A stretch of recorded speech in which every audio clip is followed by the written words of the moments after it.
I just spent 8 days at Fantastic Fest and I watched 22 movies. So here's all the movies I watched and my ranking from my least favorite to my most favorite. In 22nd place, I have Gazer. This one is very much a slow burn, which I already have trouble with, and this one was just way too much of a slow burn for me, just did not hit. The release date for this one, it says it's October 6th, but it doesn't specify where. Next up, I have Else. I was expecting a lot for this one because it's French and I fucking love French horror movies. And I love weird shit too, but this one was too weird for me, like way too experimental. It lost me completely at the end. There's currently no set release date for this one in the US yet. Next up, I have The Rule of Jenny Penn. This is one that I really wanted to love because the actors in it are fucking icons. Like John Lithgow and Jeffrey Rush are enemies in it. But I just could not get into this one. But the one redeeming quality was the performances, especially John Lithgow was a crazy person. I fucking loved him.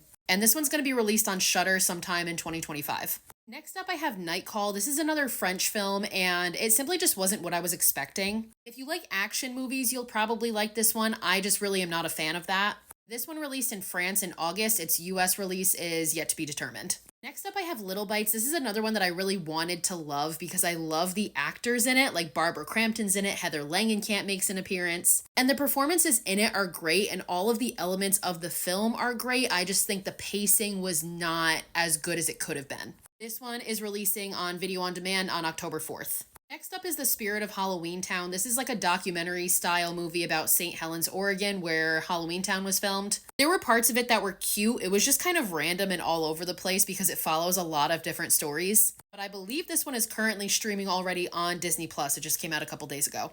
Next up, I have Cloud. This is another one that I just simply don't think it's what I was expecting. This is another good one if you're looking for more of an action movie. This one released in Japan on September 27th, and its American release is to be determined. Next up is House of Spoils. This one went in a direction that I wasn't expecting. I did not hate it. A lot of people are going to compare this to The Menu, but really the only similarity is that it takes place in a kitchen. This one is about this young aspiring chef who leaves her job to start a new restaurant on her own, but the building that she starts it in has a history. Next up is What Happened to Dorothy Bell. This one honestly is kind of just like your basic found footage movie. It wasn't bad, but there's not anything really great about it. And this one also does not have a set release date yet. Next up is Respati, which is an Indonesian film, and Indonesian horror movies are usually fucking phenomenal. I did enjoy this one. It just got a little bit too like superhero-y at the end. This one was released already in Indonesia. Its American release date is to be determined.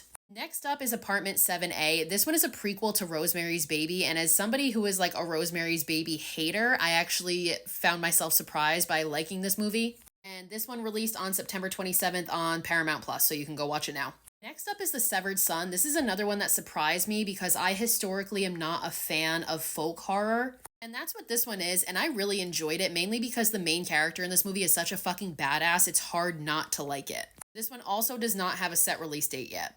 Never Let Go. So this one is in theaters currently. We saw this on the opening night of Fantastic Fest. Halle Berry was there. I liked this movie because I think you can interpret it a few different ways, and it's one of those where like, no matter how you determine it, you're right. And I think it's a really great depiction of like generational trauma. Overall, I enjoyed it. Next up is Will and Harper, which really surprised me. Like, I went to this festival mainly for the horror movies and was not expecting to see something so heartwarming that was going to make me fucking cry. This one is a documentary. It just released on Netflix a couple days ago, and it's just so beautiful. I cried the whole fucking time. Plus, Will Ferrell was there for it, so that was really cool. Next up is Bone Lake. I loved this movie. This is an erotic thriller. I heard some people comparing this to Barbarian. The only similarity it has is that two different people rent the same Airbnb, and that's where the similarities end. While I did find this one a little bit predictable, I still really enjoyed how it played out and where the story went. Mr. Crockett fucking ripped. I'm going to do a full review on this movie because I fucking loved it so much and have a lot to say about it, but this one comes out on October 11th on Hulu. I have hated the last like 3 or 4 VHS movies, so I went into VHS Beyond not expecting anything. That first segment played and I literally looked at my friends and I was like, this is gonna fucking rip. And it sure did. Every segment in this one is good. And one of the segments in this, which is the one that the Long Brothers did, is my favorite segment in any VHS movie ever. This one is releasing on Shudder on October 4th. Strange Harvest. So this one was written and directed by the same guy who wrote and directed Grave Encounters, which is really all I should have to tell you. This is a mockumentary style film, and if you like true crime, I think you're gonna fucking love this one. Like, it feels like you're watching a special on the ID channel, but like much scarier. The deaths in this one are so fucking gnarly, I can't comprehend how somebody could come up with that. I don't think anybody has bought this one yet, so there is no release date, but I can't fucking wait for it to come out. The Creep Tape. So this was the final secret screening. There were 5 of them, and this was the 5th one. Mark Duplass came out dressed as fucking Peach Fuzz, and I lost my goddamn mind. I don't want to give much away, but the best thing they could have done for the Creep series is make a show rather than a 3rd movie. I think a 3rd movie also would have been great, but the way that they're able to do this and tell so many different stories is absolutely fucking phenomenal. They showed us the first 3 episodes of this. There are going to be 6 episodes total, and it's coming out on Shudder on November 15th.